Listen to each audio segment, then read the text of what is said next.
Notre fille, elle a été volée le premier jour de sa vie.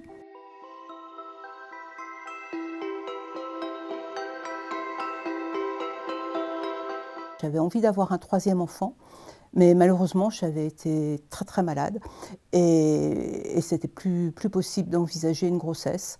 Donc on s'est tourné vers l'adoption. Nous étions en relation avec Madame Pereira. On avait été mis en relation avec cette personne par des parents adoptifs qui revenaient du Sri Lanka et qui nous l'ont présentée comme une directrice d'orphelinat. Nous avons fait les choses dans la légalité en faisant un dossier d'adoption auprès de la DAS pour la France et un dossier qui était aussi présenté à l'ambassade du Sri Lanka à Paris. Et tout ce dossier, il a été certifié, tamponné par le ministère des Relations extérieures. Nous sommes arrivés sur place le 14 janvier. Et le 15 janvier, nous avions notre petite fille, nous avions Titania dans les bras. Sur place, c'est allé très très vite. Ça a duré 15 jours. Donc le jugement d'adoption se passe assez rapidement devant un juge et en présence de la mère biologique de l'enfant. La mère biologique devait toujours être présente.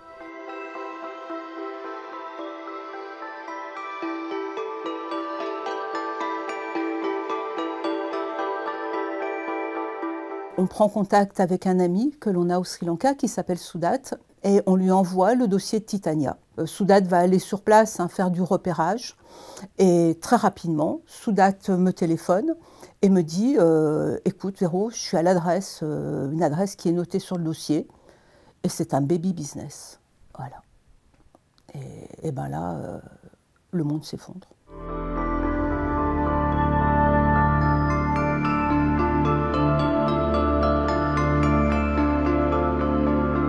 On découvre que les enfants étaient volés, soit volés tout de suite à la naissance, ce qui est le cas de notre fille, qui nous a été confirmé par la suite. Elle a été volée le jour de sa naissance. Ou alors on disait aux parents, bon, les enfants, ils ont besoin d'une visite médicale, donc on va les emmener à l'hôpital. Et puis bon, après, ils ne les retrouvaient plus. Dans ce cas-là, ils mettaient en place une mère de substitution. Et que s'il y avait eu une mère de substitution, en gros, c'était un peu foutu pour retrouver la trace de la mère biologique.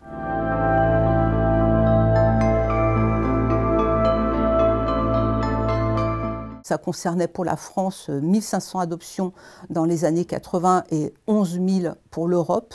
Et là, on s'est dit, mais c'est pas possible qu'en France, on n'en parle pas. On voyait que dans d'autres pays d'Europe, ils commençaient à en parler, mais en France, personne n'en parlait. On s'attendait à ce qu'il y ait une réaction comme dans les autres pays d'Europe, c'est-à-dire que le gouvernement français s'en saisisse et immédiatement fasse faire une enquête. Et ce n'est pas du tout ce qui s'est passé. Nous, on a eu en face de nous que du silence et à la limite du mépris, en nous disant « vous vous faites des idées, ça n'est arrivé qu'à vous, quelles sont vos preuves, etc. » Donc on s'est dit « bon, c'est parfait, ils veulent des preuves, et on va en trouver ». On s'est dit que l'endroit où on allait trouver le plus de preuves, c'était les archives. Donc on s'est rendu à la fois aux archives diplomatiques de Nantes et aux archives du ministère des Affaires étrangères et de l'Europe à la Courneuve. Et là, on a fouillé et on a trouvé des preuves.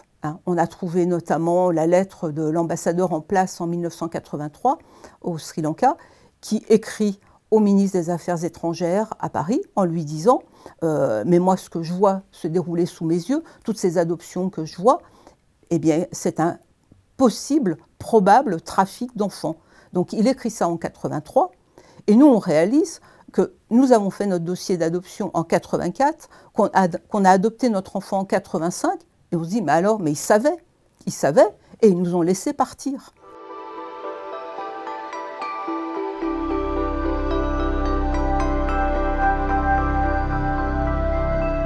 Alors depuis 4 ans, eh bien notre vie elle a été bouleversée. D'abord par la nouvelle de ce trafic, de savoir qu'on avait été impliqué malgré tout dans quelque chose que vraiment on ne désirait pas, qu'on avait été escroqué. On n'a pas une vie foutue, mais presque. En tout cas, on a une vie qui est sacrifiée, qui est dédiée à cette quête de vérité. À notre âge, nous, on rêvait d'être des grands-parents, j'allais dire peinards et tranquilles, et c'est pas du tout la vie qu'on a actuellement. Sans doute que lorsqu'on lance une alerte, on se retrouve terriblement isolé. Moi, on me l'avait dit, maintenant je le sais.